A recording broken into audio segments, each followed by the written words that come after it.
सन् 2026 को सागा दावा पछिल्लो एक दशककै सबैभन्दा शक्तिशाली आध्यात्मिक समय हो। यो घोडा वर्षको त्यो दुर्लभ संयोग हो जुन 12 वर्षको लामो प्रतीक्षापछि मात्र हाम्रो जीवनमा फर्किएको छ। के तपाईलाई थाहा छ, ब्रह्माण्डमा एउटा यस्तो समय आउँछ जहाँ तपाईले गर्ने एउटा सानो प्रार्थनाको शक्ति लाखौं गुणा बढेर जान्छ।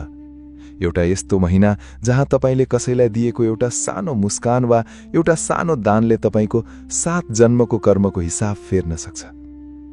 हो, हामी त्यही रहस्यमयी र पावन महिनाको संघारमा छौं जसलाई बुद्ध मार्गीहरू सागा दावा भन्छन्।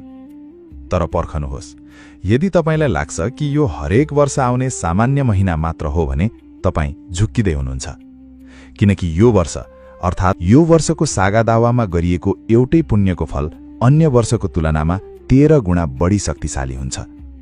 तपाई आज जे जस्तो मानसिक तनावमा हुनुहुन्छ, जतिसुकै कर्मको बोझले थिचिनु भएको छ वा जीवनमा एउटा नयाँ मार्ग खोजिरहनु भएको छ भने आजको यो